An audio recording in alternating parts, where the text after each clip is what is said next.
The night she died, the house went silent. No ticking of the old wall clock, no rustle of the curtains, just a heavy, breathless stillness that felt like time itself had stopped to grieve.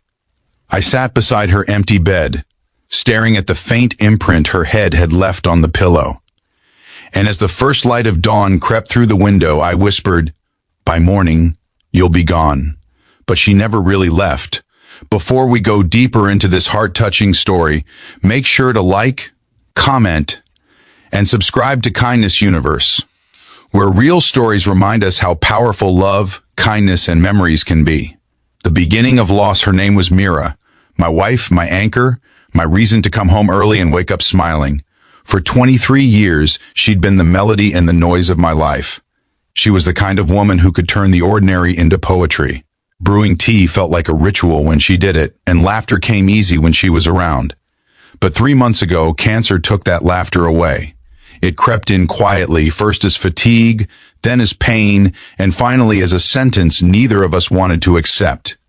Even then, Mira never complained. She smiled, painted sunsets from her hospital bed, and told me, "When I go, Don, hold your breath waiting for miracles. Just live like I'm still there." I never understood what she meant.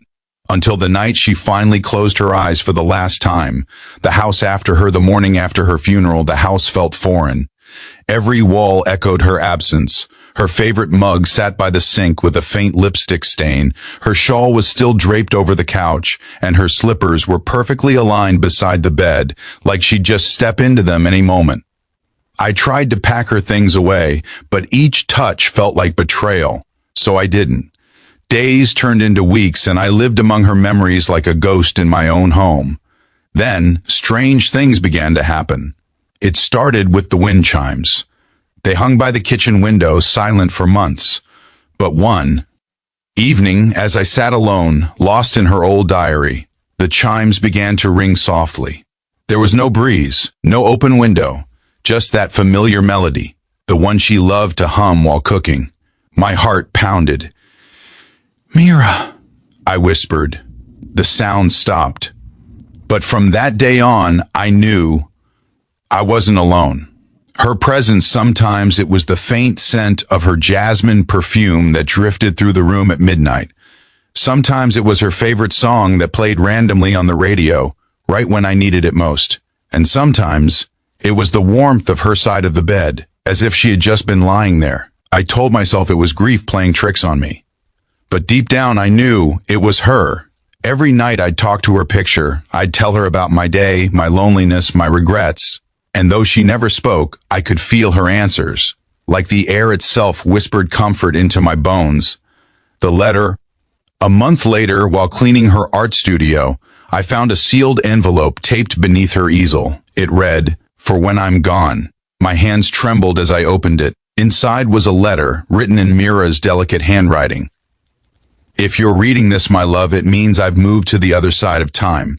But don't let grief be your home. Let it be the bridge that takes you to living again. I'll visit in ways you may never understand. In the wind that moves your curtains, in the smell of rain after a dry day, in the colors of the sunrise. When you laugh again, I'll be there. When you forgive yourself for not saving me, I'll be there. Promise me one thing, live for both of us now." By the time I finished reading, my tears had soaked the page. Her words felt alive, like she had written them with the warmth of her own breath. That night, I slept peacefully for the first time in months, and when I woke up, her shawl had slipped from the chair to cover me. The stranger she touched weeks passed. I started walking again, eating properly, even painting like she taught me. One afternoon, I went to the park, where she used to feed stray cats. A little girl was there, struggling to open a packet of biscuits for them. I helped her. She smiled up at me and said, "My mama says kind people are angels in disguise." Her words hit me like lightning, because that's exactly what Mira used to say to every stranger, every child, every broken soul she met. I realized something that day. Mira's kindness hadn't died. It had multiplied. It lived in others now, in the way the old shopkeeper smiled when I visited, in the way the nurse at the hospital comforted a patient, in every act of compassion that seemed to ripple outward from her heart into the world. She wasn't gone, she was everywhere. The dream one night, after months of silence, I saw her again. Not in a photograph or memory, but in a dream so vivid, it felt more real than waking life. We were standing in our old garden, beneath the lanterns we used to hang during summer nights. Her hair was loose, her eyes bright as ever. "Why do you keep holding on to my absence?" she asked softly. I broke down. "Because I don't know how to live without you." She took my hand and said, "Then don't live without me. Live with me, in your kindness, in your forgiveness, in your laughter." When I woke up, my pillow was wet with tears, but for the first time they weren't tears of pain. They were tears of understanding. The turning point. A few weeks later, I decided to honor her wish. I opened an art class for children in her name, the Mira Foundation. Every wall was painted with her favorite colors, teal and gold. The first day, 15 children showed up. By the end of the month, there were 40.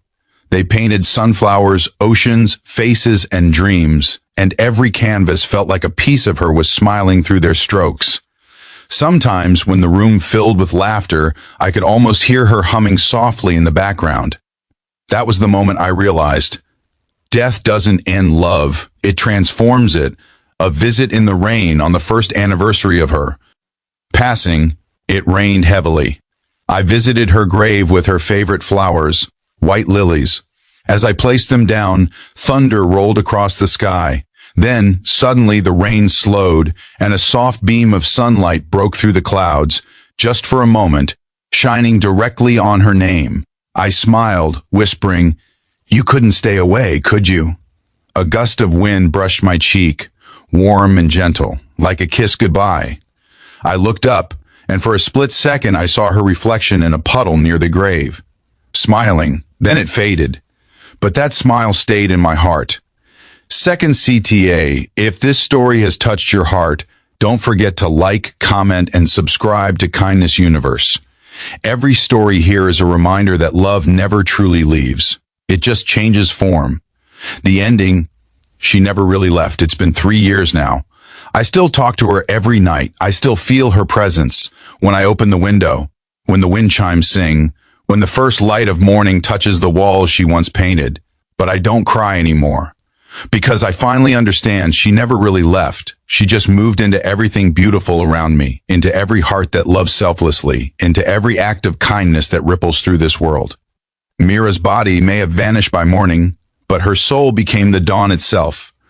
And every sunrise reminds me, love doesn't die. It simply learns how to shine differently.